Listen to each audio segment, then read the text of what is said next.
By nature of the fact that democracies are open and transparent, or at least they should be, that basically leaves us vulnerable sometimes to disinformation campaigns. But I don't think it's an intractable problem.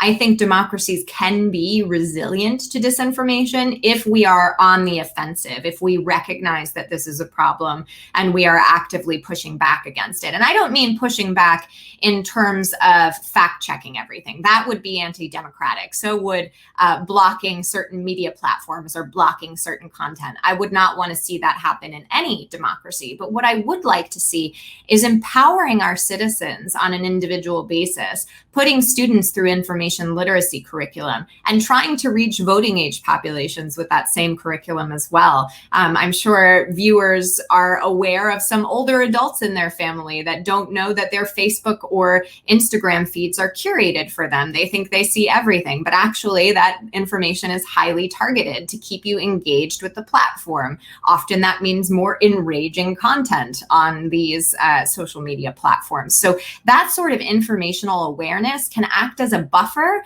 between individual consumers of information, willingly sharing the disinformation and instead, being the first line of defense in a democracy against that information spreading and making decisions that are informed at the voting booth.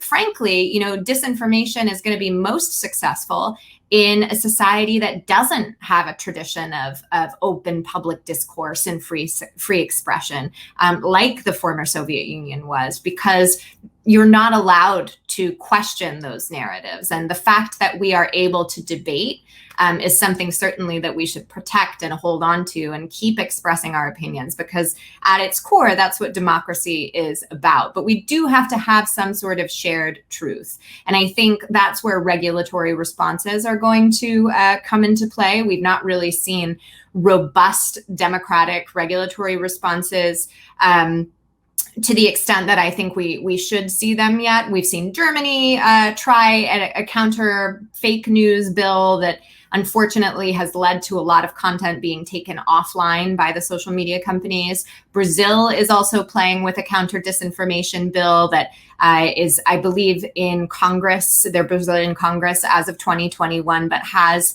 some potential to really empower users to identify information, to get more context on information, and to protect their own privacy. So I think we're seeing the starts of some really interesting regulatory responses that are attempting to safeguard the democratic process and safeguard free expression. But as it stands right now, yes, that debate, that openness, that transparency is being exploited. And it's not something that we should allow to happen if we want the infrastructure of our democracy and the very process itself to remain sacrosanct.